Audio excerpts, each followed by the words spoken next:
발표하신 각 분야에 아주 권위 있는 그 학자님들의 답변을 또 듣는 그런 시간을 갖도록 하겠습니다.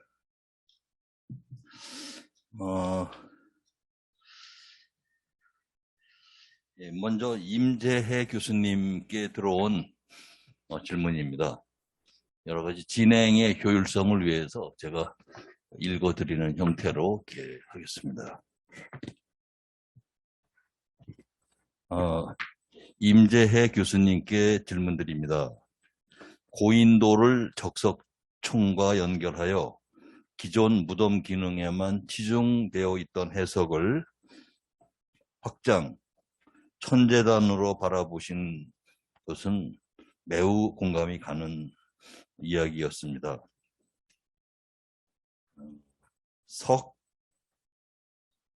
석목성 고인돌의 막힌 부분에 대해 새 왕이 즉위 식전의 석실 속에서 직전인데 글자를 좀 중이 식전이라고 해도 되긴 하겠네요. 석실 속에서 밤의 어둠을 지새고 다음날 아침 덮개돌 위로 올라가 천손으로서 천재를 올리고 즉위식을 거행했을 것이라는 가정은 매우 흥미로웠습니다. 감사합니다. 이게 진리가 아니고 좋은 내용을 잘 들었다는 감사함인 것 같아요.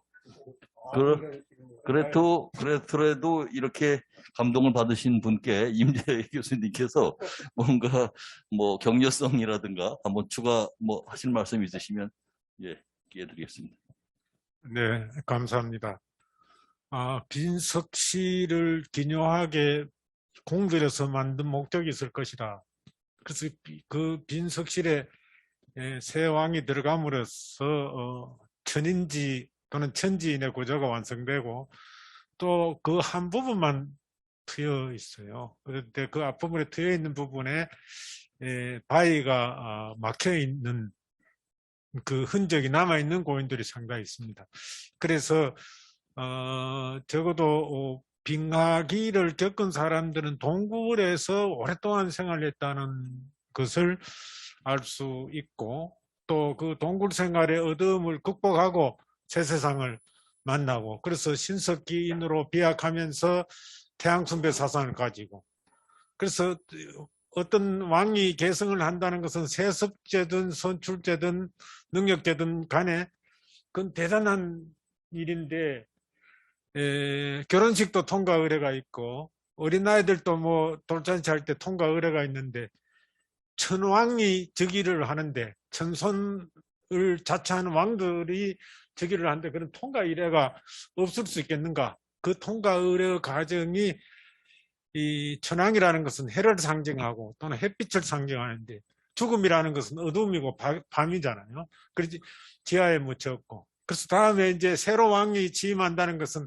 새 해가 뜬다는 것과 마찬가지니까 그 과정에서 그 빈석실을 이용해서 앞을 가리면은 밤의 공간, 어둠의 공간 그러고 나서 다시 이제 그 앞에 막은 것을 제거하고 그 석실 앞 공간으로 나옴으로 해서 새 해가 뜨고 새 왕이 즉위했는 거 아닌가 이런 역사적 상상력이죠. 그래서 역사를 너무 실증주의적으로 해석할 것이 아니라 그런 역사적 상상력을 좀 발휘해 보자고 해서 제가 추론적으로 말씀드렸는데 공감을 해주시니까 고맙습니다. 예, 말씀 주시는 동안에 임재하 교수님께 진짜 이번엔 질문이 하나 추가로 들어왔습니다. 동굴 체험을 구석기 동굴 시대의 경험 또는 체험으로 보셨습니다. 그런데 웅녀의 371 경험 이후 사람이 되었다. 진짜 제대로 된 사람을 말하는 거겠죠, 그렇죠? 되었다는 것을 보면 단순히 동굴 체험을 했다라기보다는 어떤 변화를 겪는 그런 계기로 보아야 하지 않을까요? 이렇게 질문이 있었습니다. 예, 옳으신 말씀입니다. 일단 역사적으로 생각했을 때 주체음이고 그러니까 적어도 새 왕이 될 사람은 우리 선조들이 어떤 역사를 경험했는가 하는 것을 병하기의 어려운 기억을 좀 되살릴 필요가 있다고 하는 점에서 그런 해석이 가능하고, 한편으로는 통과 의례 구조가 새 왕이 탄생한다는 것은 그 왕이 되기 전에는 보통 사람이었죠. 그래서 보통 사람에서 분리되어서 격리돼 가지고 일정한 시련기를 거칩니다. 통과 의례 구조가 그래요. 그래서 격리되어서 일정한 시련을 거치고 그 시련을 극복해서 다시 재통합되는 과정이거든요. 그러니까 이것은 순전히 이 동굴 체험만 이야기할 수 없고, 새 왕이 탄생하는 통과 의례 구조적 절차에 있어서 그 탁자시 고인돌의 빈석실은 격리기에서 시련을 겪는 그러한 과정으로 이해할 수가 있습니다. 네. 서길수 교수님께는 모두 한 5개 정도의 질문 내지는 요청이 들어왔습니다. 먼저 질문에 해당되는 부분을 3가지를 먼저 한꺼번에 5개를 답을 하긴 그러니까 3가지를 먼저 드리고 답변을 들은 다음에 나머지 2가지를 다시 추가로 전해드리도록 하겠습니다. 고구리 석성 연구에 투신하셔서 열정적 연구와 큰 성과를 남겨주신 데 대해 경의를 표합니다. 오한기에만 1000개 정도의 석성이 있다고 말씀하셨는데 그 많은 성들이 모두 군사적 목적으로만 쓰였을런지에 대해서는 의문이 갑니다.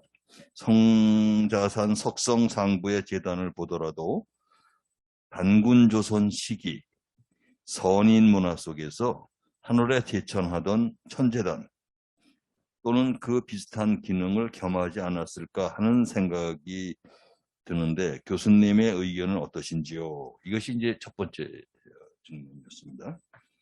2번째 질문은 하가점 하층 문화기 석성 중에서 상좌정이나 성자산처럼 규모가 큰 것도 있지만 산 꼭대기에 가로 10m, 세로 10m 내외의 규모가 작은 것들도 있었습니다. 이런 규모가 작은 석성들은 용도가 무엇이었다고 볼 수 있을까요? 궁금해서 이제 아마 질문 드린 것 같습니다. 3번째 질문입니다. 석성의 입지를 4가지로 나누셨는데 입지별로 용도의 차이가 있을까요? 라는 질문이었습니다. 일단 이 3가지를 먼저 전해드리겠습니다.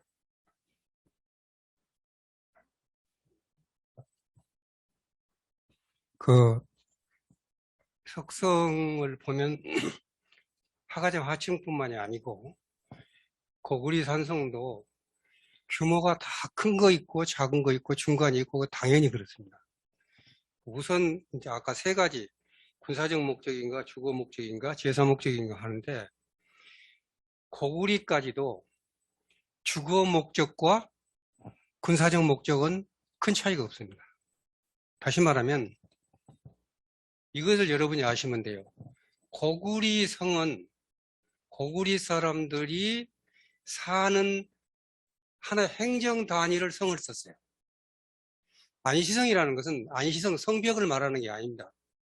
안시성 성주는 그 성 안에 군사를 다스린 사람이 아닙니다.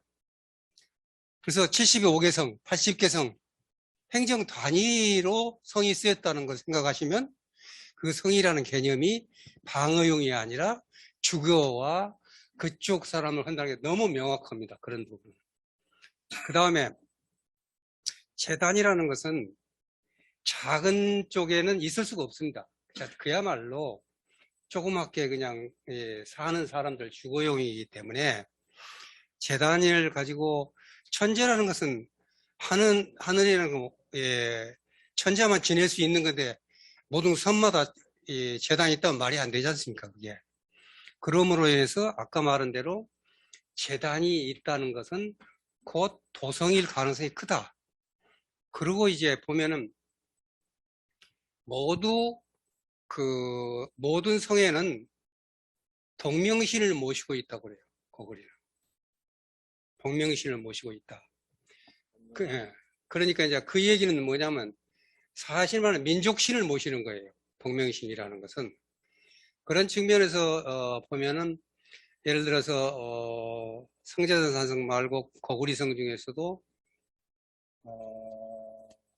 성산산성 이런 데 가면은 제단이 있어요. 그럼 여기는 왕이 분명히 있지 않았거든요. 근데 뭐 전설에 따르면 영계소문이가 거기 주석했다. 그런 얘기를 하는데 거기 제단이 아주 잘 남아 있습니다. 저는 그걸 제단이라고 그랬는데 다른 사람들은 무슨 제각처럼 보고 있었는데 저는 제단으로 봤어요. 지금 거기다 제각을 지었어요. 그 사람들이. 그리고 원형을 완전히 다 없앴습니다. 그래서 제단만 딱 남았을 때 정말 그 계단별로 했는데 너무 기가 막혀요. 그 부분이. 그리고 내성 따로 있고 제단 따로 있었어요. 네. 그런 측면에서 보면은 꼭 하늘에다만 제사를 지는 게 아니고 조상신이라든가 이런 데도 충분히 있을 수 있다. 그래서 성의 크기에 따라서 그 용도가 두 가지는 분명히 보통 예를 들어서 아크로폴리스 같은 데도 높이에 있어서 아크로, 높다는 뜻이고 폴리스는 하나의 시티라는 개념이거든요. 높이 사는 겁니다. 그러면 밑에서 농사 짓다가 전쟁이 일어나면 전부 성 안으로 들어가는 거예요. 그래서 그 모든 행정 것을 고구려에서는 성이라고 그랬다. 그렇게 생각하시면 되고, 그 다음에 이제 작은 구멍은 아까 아마 주거용으로 보시면 큰 문제가 없을 것입니다. 그 다음에 그 석성 입지 용도가 아니라 제가 네 가지로 나눈 것은 성문의 형태를 네 가지로 나눈 겁니다. 그러니까 보통 우리가 옹성이라고 할 때는 수원의 팔달문 같이 생긴 것만 옹성으로 생각을 했었어요. 대부분 그랬는데 제가 방어력을 높이기 위한 제반시설을 옹성이라고 이름을 붙인 겁니다. 그런데 그것이 보니까 내가 모든 성을 130, 지금까지 제가 고구리 성 중에서 다닌 데가 압록강 이북만 130개고 또 조선민주주의인민공화국에서 많이 나왔잖아요. 다 계산을 해 보니까 여러 가지 형태가 있는데 네 가지더라. 그런데 아까 말했는데 굉장히 그 초기적인 형태가 거기에 하가지 마침에 나왔었더라 해서 그 부분을 제가 이제 뽑아낸 부분이죠. 그러니까 그 네 가지는 아까 들으신 분이 네 가지 형태를 갖다가 입지 용도라고 보셨는데 그거보다는 성문의 형태였다. 이상입니다. 네, 3개 다 됐습니다. 예. 이 질문은 이제 최원호 소장이라고 썼네요. 예. 초길수 교수님 두 분에게 이제 향해 제기된 내용입니다. 성자산 유정 내에 가장 높은 부분을 대단으로 추정을 한다면 이것이 태백산 천재단과 유사한지 궁금합니다. 라는 질문입니다. 그 다음에 또 하나는 질문이라기보다는 이제 부탁해지는 이제 아까 이제 그런 건데요. 아까 강의가 너무 재밌었는데 사실 뭐 시간 내 제약 내에서 저희가 학술 행사를 하잖아요. 별도로 이제 특강으로 이제 다른 또 별도의 기회를 만들어서 모시면 얼마든지 많이 들을 수 있는데 이 시간적인 제약이 있다 보니까 저도 사실 아쉬웠거든요. 그래서 아마 그건 똑같은 심정이었던 것 같습니다. 아까 못다 하신 내용이 있으시다면 나중에 짧게라도 더 듣고 싶습니다라는 아쉬움의 표현이었습니다. 이따가 이 질의토론 시간 마지막 부분에 가서 다시 한번 그 서길수 교수님께는 한 번 더 특별한 말씀 들을 수 있는 기회를 한번 청해 보도록 하겠습니다.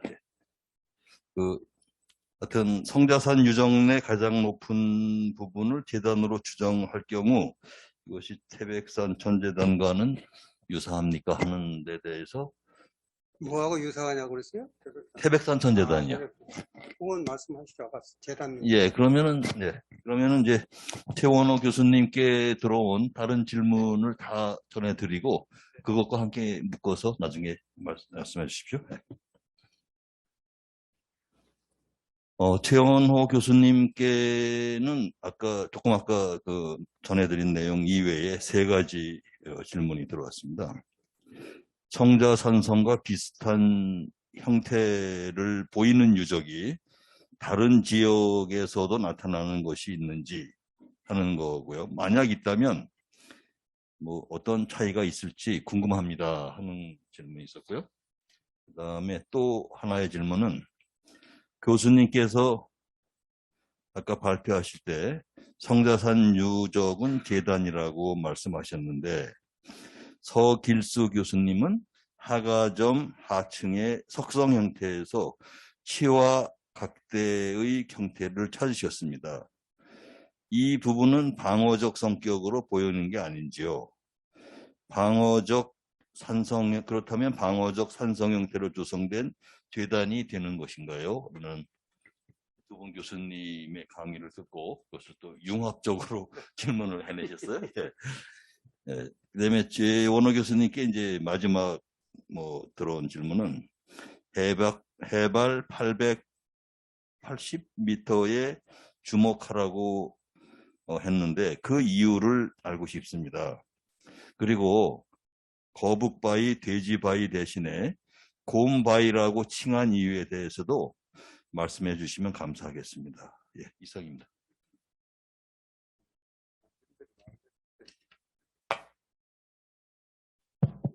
우선 앞서서 말씀하셨던 성자산 유적 내에서 가장 높은 곳이 재단이라면 태백산 천재단과의 유사성을 갖고 있냐라고 말씀하셨을 때 저는 실제 천재단에 대한 조사를 하지는 않았어요. 그런데 우리가 고민을 해야 되는 것이 이제 저도 정영희 교수님께 다음 논문에 대해서는 그 성자산 재단이라고 추정되는 영역하고 태백산 천재단이던 중요 유적에 대한 재단을 같이 비교해서 고도나 방위, 형태적 특징을 비교 분석해서 논문으로 쓰겠다라고 말씀을 드렸었거든요. 그래서 실제 태백산 천재단에 대한 부분은 제가 좀 더 연구를 해야 되는 내용인 것 같습니다.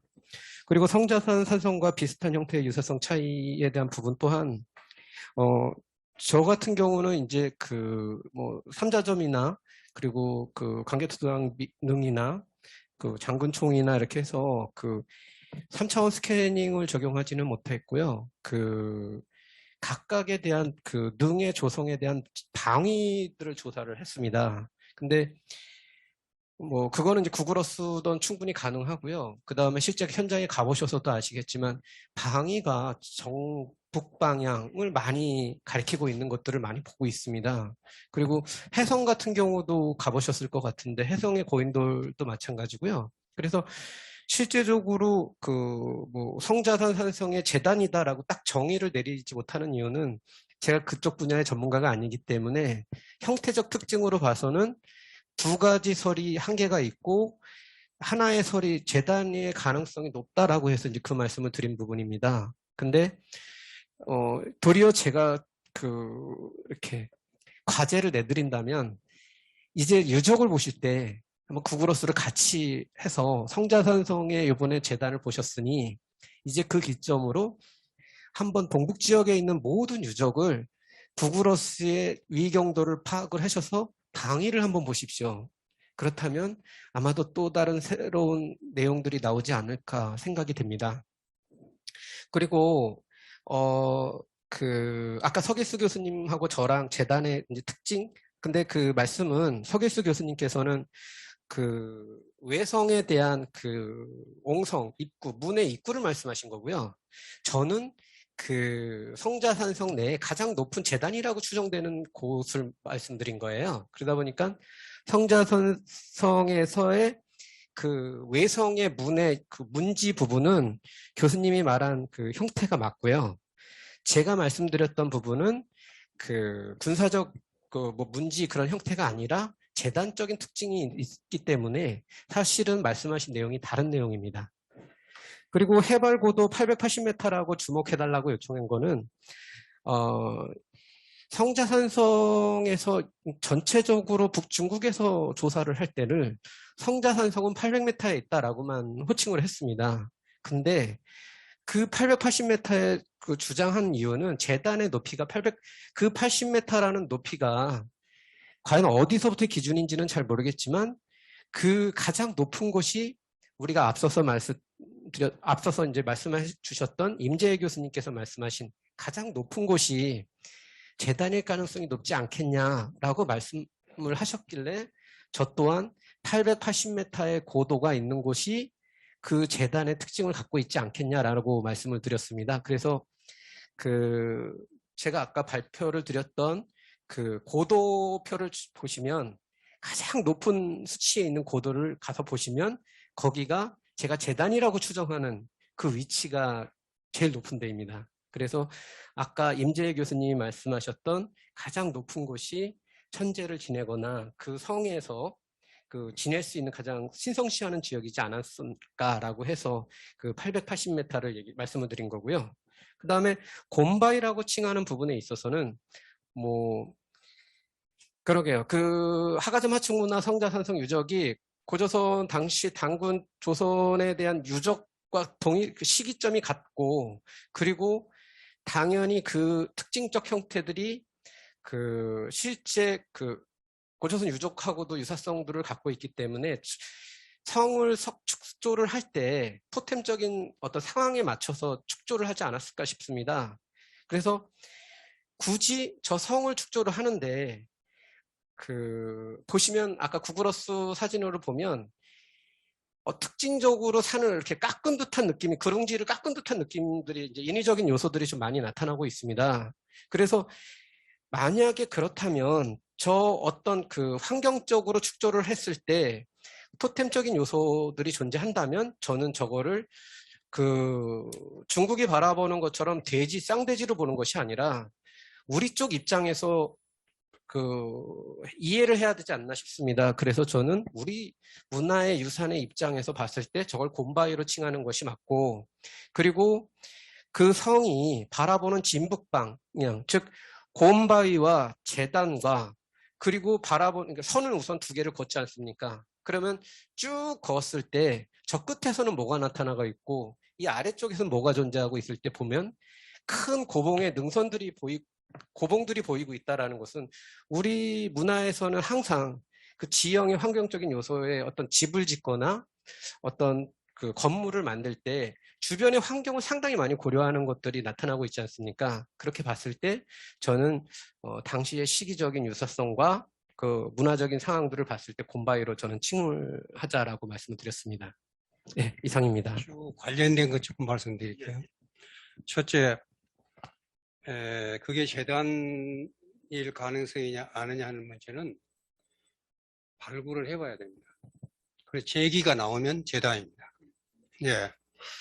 그래서 우리가 조금 학술적인 측면에서 봤었을 때 전체적인 제가 지금까지 고구려 한 100몇 개 하가점을 제 논문에는 나옵니다. 리스트랑 사진을 못 보내줬는데 시간이 없는데 한 40-50개를 돌아다녔어요, 제가.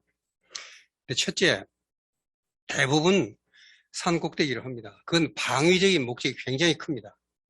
그 자체가 이미 산 꼭대기 있다는 게 적군이 올라오는 적군을 무찌른 거하고 위에서 서로 바라보는 건 하늘과 땅 차이입니다. 그게. 그런 면에서 높은 부분에 있었다. 그 다음에 모든 산성은 산성 꼭대기에서 멀리 오는 적군을 보지만 그것은 망대인 것이고 지휘소가 반드시 있어요. 예. 그리고 중국 사람들은 르오망타이라고 막 그러는데, 왜냐하면 전체가 한눈으로 자기 군사들을 보면서 지금 상황을 전개를 보면서 그놈을 지휘할 수 있는 곳이 반드시 높은 데 있습니다. 여러분 한다산 가서 보면 잘 싸는 데 있죠. 그 사람들이 르오망타이 그런 것들이 거기만 있는 게 다 있다는 겁니다. 중요한 성들은. 그런 면에서 일단 제가 산성 전문가로 봤을 때는 그 목적이 분명히 있다, 여기는. 근데 이것이 제사터냐 아니냐 하는 것은 발굴해 봐야 된다. 그래서 제사기가 나왔었을 때는 이건 제사토일 수 있다고 볼 수 있고, 그 다음에 아까 설명드렸습니다. 높은데 한 것은 그 참 특이한 게 대부분 중원 지역은 평지성입니다. 그리고 고구리성이나 이것은 제가 이제 두 가지로 맞춰서 그러지만 돌 쌓는 법이니 아니 입지 조건이니 이런 걸로 봤었을 때 높은 산지를 또는 계곡을 활용했다는 점에서 하가점 하층과 고구려는 아주 같습니다. 그런 면에서 같은 면을 발견할 수 있습니다. 예, 최원호 소장님이 답변 주시는 동안에 추가적으로 질문이 하나 더 들어왔습니다. 마저 이제 전달하겠습니다. 고고학 발굴과 과학기술 발전이 우리의 상고사를 증명해주고 있는 것이 힘이 되고 또 신기합니다. 그리고 이런 여러 방면의 연구들이 함께 힘을 합하면 중국의 동북공정에 맞설 수 있는 하나의 큰 힘이 되리라 확신합니다. 같은 뜻을 지니고 같은 방향을 향해 나아가는 연구들을 오늘 함께 들을 수 있게 해준 본 학술대회에 깊이 감사드립니다. 아울러 최원호 교수님께 질문드립니다.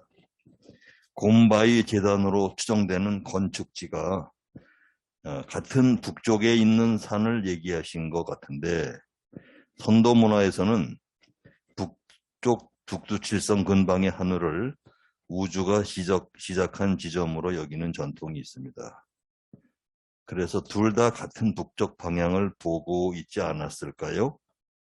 예, 궁금합니다.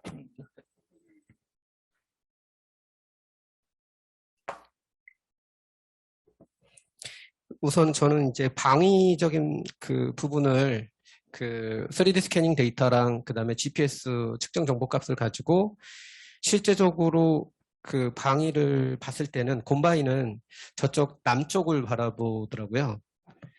그래서 하지만 그 선상에 존재하고 있다는 것이 그러니까 북쪽과 남쪽을 잇는 그 하나의 축선을 가지고 기준선에 존재하고 있다는 것이 상당히 신기했던 부분들이 존재를 하고 있고요.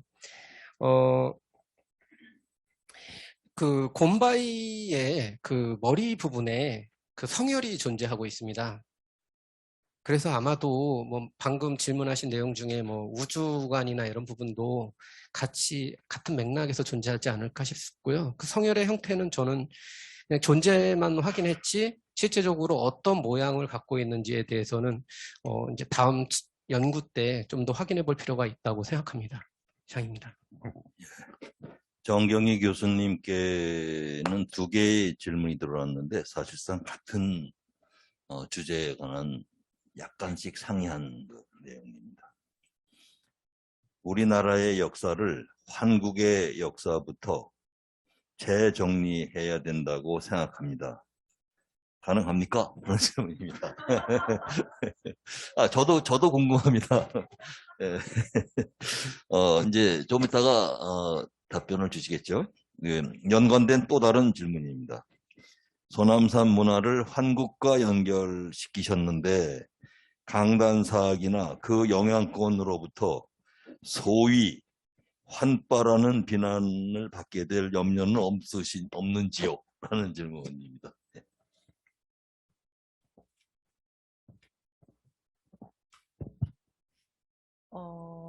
사실은 이제 무엇보다도 그 유적과 유물, 그러니까 적석 단총 또는 뭐 거석 단총, 특히 이제 적석 단총인데요.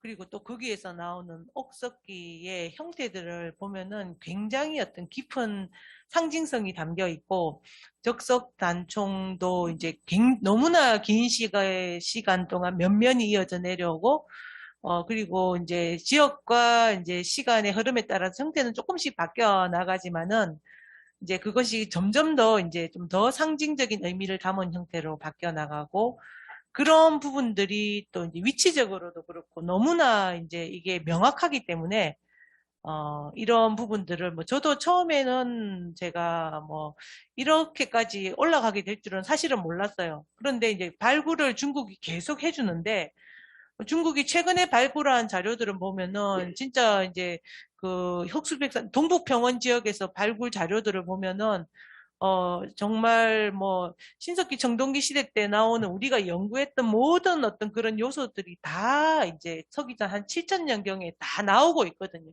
거의 100% 다 그 개성선상에 있어요. 그래서 그런 부분들을 보면서 저도 너무 놀랬고, 그런데 이제 자료가 너무나 명확하게 보여주고 있기 때문에 그걸 어떻게 할 수도 없고, 또 실제로 이제 후기 구석기 시대 때 그런 부분들도 그때는 제가 고리 그 중간이 전기 신석 이제 조기 신석기 시대에 대한 부분이 비어 있었기 때문에 그거를 연결할 엄두를 못 냈었는데 최근에 이제 실제로 이제 신석기 조기 전기에 대한 유적들을 발굴 보고서를 보면서 이게 뭐 무덤의 형태라든지 제단의 형태라든지 아니면 옥기의 형태, 석기의 형태들이 너무나 그 개성성이 분명하기 때문에 이거를 그렇게 보지 않을 수가 없었고, 그렇게 하다 보면 이렇게 면면이 이어지는, 제천으로 이어지는 문화에 대해서 분명히 우리 쪽에 선도사서에서는 그게 이제 한인, 한웅, 단군 시대 때로 면면이 이어져 내려오고 있는 이런 제천 문화다라고 분명히 그 내용성에 대해서 이야기를 하고 있고, 우리 또 민족 문화 속에는 지금 현재에도 그런 전통이 남아 있어서 이런 것들이 다 너무나 아기가 딱딱 맞아 떨어지기 때문에 그러면은 우리 쪽 기록에 분명히 한인 시대라고 그리고 문화 내용을 제천 문화라고 이야기를 하고 있기 때문에 그런 부분들을 설명 이렇게 하나로 맞추지 않을 수가 없는 그런 부분들이 저도 사실은 생각도 하지 못했지만 발굴 자료들을 보다 보니까 이런 결론에 도달을 하게 된 것이고 그래서 뭐 사람들이 이제 저보고 한파라고 한다면 그러면 고고학 자료를 보여주고 이거는 그럼 어떻게 설명할 수 있겠느냐라고 저는 말을 하고 싶어요. 그래서 이게 자료적인 부분이 제일 우선시 돼야 되지 않을까 그렇게 생각을 합니다. 예, 정경희 교수님이 답변 주시는 동안에 건의사항이 정경희 교수님께 대한 건의사항이 들어왔습니다. 읽어드리겠습니다. 춘천 지역에는 산성으로 사막산성, 용화산성, 봉의산성 등이 뭐 강의를 더 개청해 듣고 싶었는데 시간이 많지는 않아서 한 5분 정도 최대 뭐 서기수 교수님이 예. 예? 예. 그리고 그 사이에 혹시 꼭 하실 말씀 있으면 종이로 적어주시든지 손을 드시든지 해가지고 기회를 드리겠습니다.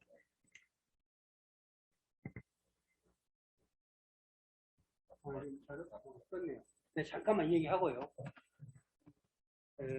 의외로 중요한 얘기를 제가 좀 하려고 합니다. 많은 사람들이 동북공정을 대비해서 뭐 연구했다 하는데 뭐 동북공정이 지금 어떻게 되는지 모르고 있어요. 전부 중단된 줄 알고 있어요. 동북공정 끝났고 백과사전까지 전부 고구리는 중력사 됐고 단군조선은 황당무계한 얘기고 그리고 고조선은 기자조선과 위만조선이고 다 중국 거고 다 끝나서 그냥 지금은 교과서가 중요한 게 아니라 SNS가 중요하잖아요. 백과사는 바위도 부분 다 끝났습니다. 그런데 지금 걔들이 도대체 어떤 조금 더 앞으로 가주세요.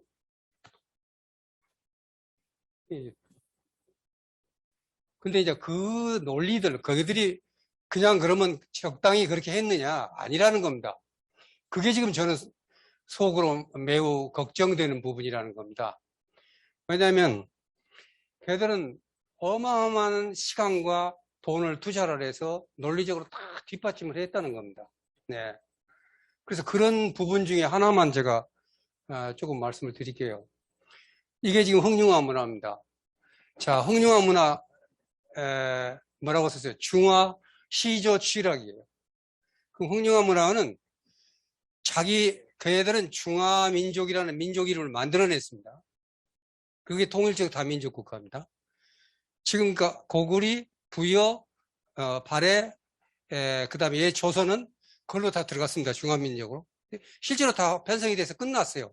모든 작업이 20년, 40년 걸렸는데 동북공정 시작부터 20년이 됐습니다. 그러면 지금 우리가 오늘 오늘 주제만 얘기했고 오늘 논의하고 있는 소위 하가점 하층 문화가 여화 유형 문화죠. 그렇죠. 오늘 주제란 말이에요. 그럼 걔들은 어떻게 지금 그걸 보고 있냐? 걔들은 황하 문명이 중심이라고 그러고 그게 중하고 중국이고 중원이고 그러잖아요. 그런데 그보다도 더 오래되고 찬란한 문화가 여기서 태어난 거예요. 여기서. 지금 우리가 얘기하고 있는 부분이에요, 여기가. 대능화가 이쪽으로 흐르고 이거 이게 요하입니다. 여기서 어마어마한 문화가 발생했다, 이게요. 이 문제에 대해서 그 중에서 80년대부터, 그리고 내가 거기 한참 다닐 90년대에 완벽한 작업을 20년간 거쳐서, 어떻게 했느냐면, 이 문화가 이렇게 연결이 되고, 그 다음에 여기에 제가 말씀드렸죠. 신석기 시대에 석성이 생겼어요. 신석기 시대의 석성이. 저는 이렇게 그래서 화가점 하청 석성, 그 다음에 고구리 석성에서 이렇게 쫙 문화가 연결을 시켰어요. 제 책에. 그런데 이 문화와 이 문화, 걔들이 말하는 중화문화라는 데가 여기 발상지입니다. 화산이라는 게. 중화가 이 화산입니다. 이렇게 됩니다. 지금 황하강이 이렇게 흐릅니다. 자, 중류. 이렇게 하는데, 이게 중심이었는데, 이게 Y자라는 겁니다. Y자 꼴로 합해서 전부 중화문화입니다. 합해서 중화문화입니다. 이게. 그런데 그 이유를 어떻게 되냐면,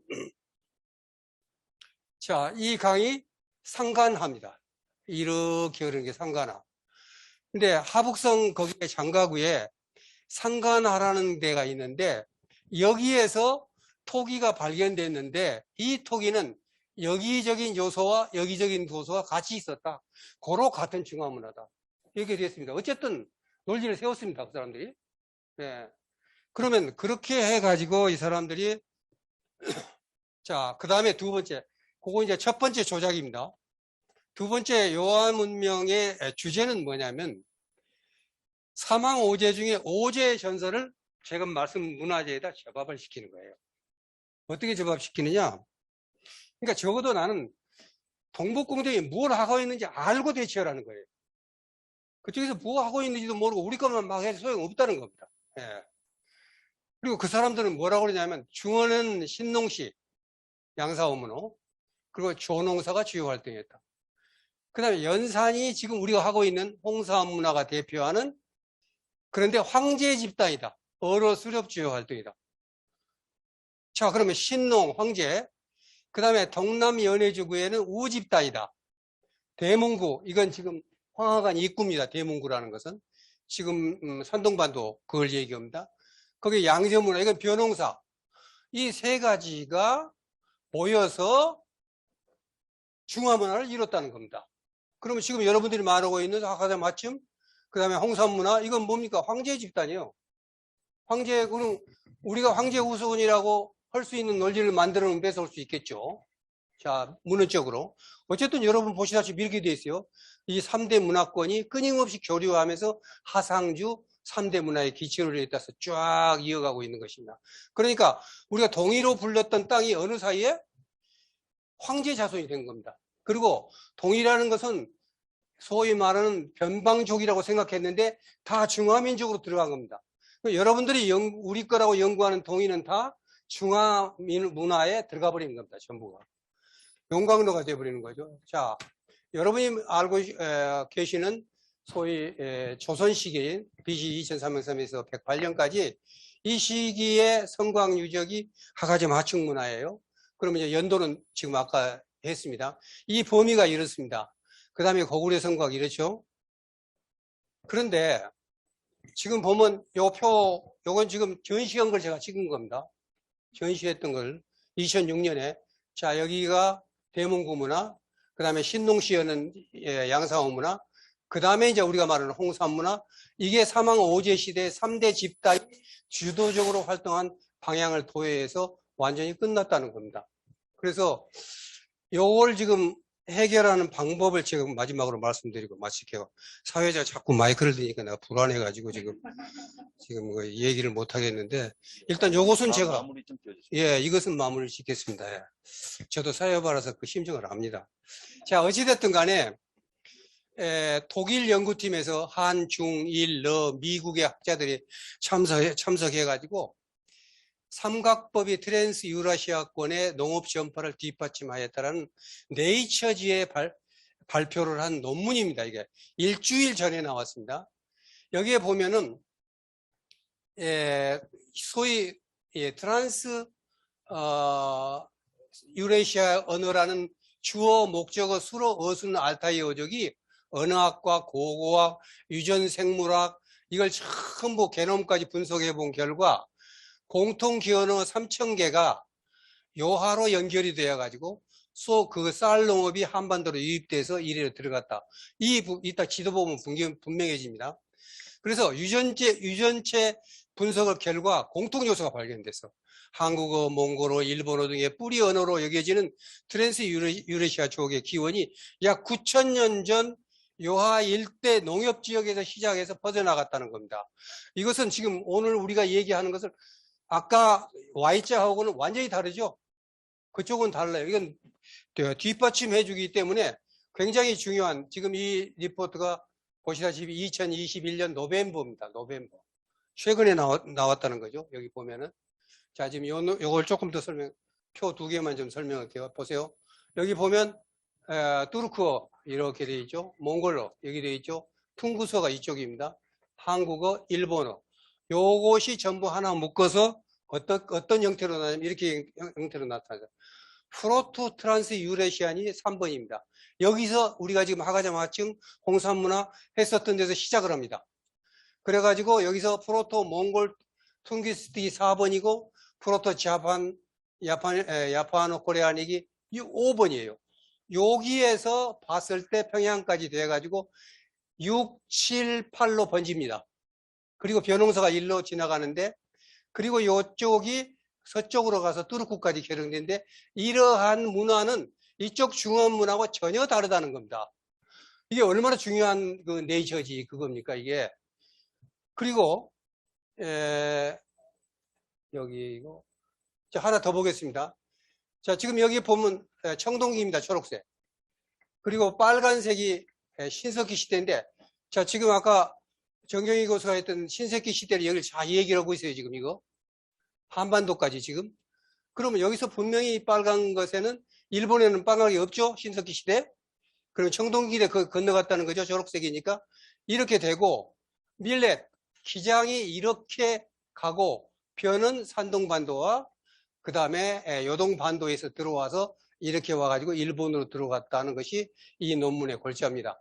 그래서 이것이 지금까지 여러분의 얘기를 했었던 것을 뒷받침해주는 네이처지가 세계적인 과학적으로 뒷받침해주는 그런 논문이기 때문에 오늘 소개하면서 결론을 짓고자 합니다. 이상입니다.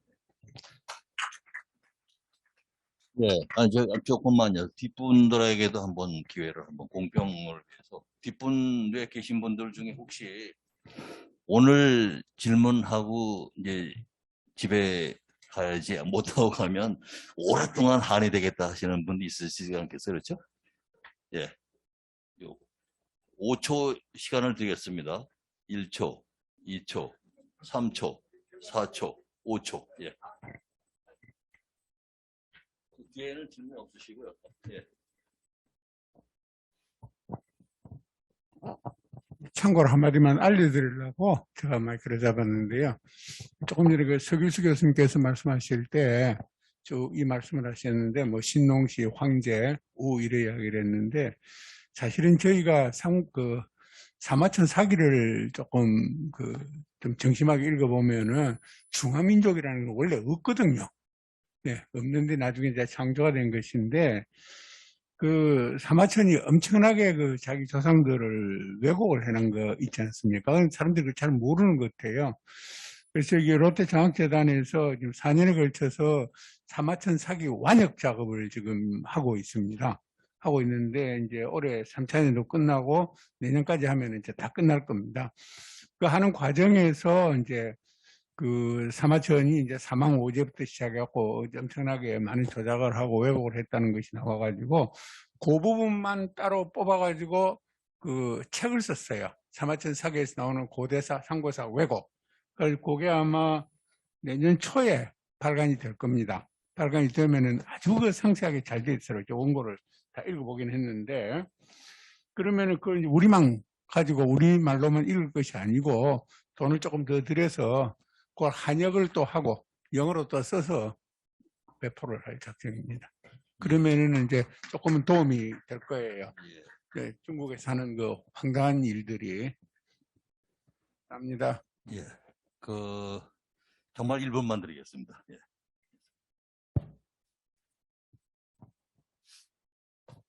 네, 감사합니다. 좀 중요한 문제인데요. 서 교수님 때문에. 동북공정 굉장히 중요한데, 이게 동북아재단 갔을 때도 제가 동북아재단이 하는 게 왜곡된 걸 어떻게 고치느냐 했더니, 답사해가지고, 고구려 유물 같은 데다 걔들 표지, 편말 이런 거 해놓은 거, 그런 거 고치고 그랬는데요. 그래서 그거 가지고는 동북공정을 이길 수 없다. 그래서는 안 된다. 왜냐하면 걔들은 역사관 자체를 통일적 다민족 국가관이라는 역사 이론을 가지고 오는데 우리도 이에 대항하는 역사 이론을 만들어야지. 이건 이길 수가 없고 걔들이 하면 고조선, 부여, 고구려, 발해는 다 중국 역사로 되는데 그거 편말 유물 바꿔서 그게 되느냐. 중국은 중국 헌법에도 통일적 국가, 다민족 국가론이라는 것이 헌법에도 들어가 있고 정치 이념으로 가지고 있습니다. 그렇기 때문에 우리는 정치 지도자들이 역사 문제를 하나 걸어놓은 사람도 없는 실정에 대단히 어렵기 때문에 앞으로 좀 싸우려면 역사관 이론을 다시 우리가 만들어서 싸워가야 된다는 거고, 아까 선진기의 교수가 주장하는 Y자 문화 전수는 그 자석들이 주나라로 해서 앙저 문화 이쪽으로 해서 문화에서 주덜 중국 문화로 만들려고 Y자로 한 거거든요. 제가 화상조를 쫙 유적지 답사해서 보니까는 이게 홍산문화 쪽에서 흐른 게 바닷가로 따라서 산동 반도로 흘러간 흔적이 있습니다. 제일 중요한 근거는 뭐냐면 옥기가 이제 홍산문화 쪽에서 먼저 나오는데 영문화하고 그게 산동반도 쪽에서 먼저 나옵니다. 옥기가. 그래가지고 중앙 서쪽으로 흐른 거예요. 그게. 그다음에 문자가 특히 문자가 이제 상나라 때 각골 문자가 나와서 이러지만은 각골 문자보다 앞선 게 각골 문자가 있고 그다음에 한자 원형 문자 되는 것이 산동반도 이쪽에 박물관 가니까 그 원형이 훨씬 전부터 나와 있어요. 그렇기 때문에 우리가 홍산문화 쪽에서 이동하는 경로를 보세요.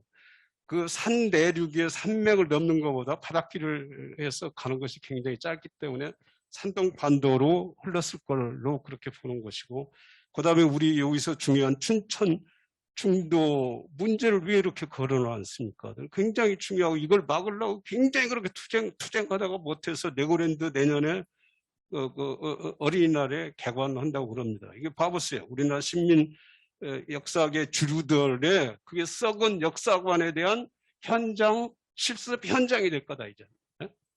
그러면, 왜냐면은 삼국사기에 김부시기가 거기서 그 빼뿌리고서는 우리가 자료가 없는데 100년 뒤에 이련 스님이 그래도 고조선 넣어가지고 살아남은 거 아닙니까? 그럼 그때 생활상이 다 있는데 그걸 해석해야지.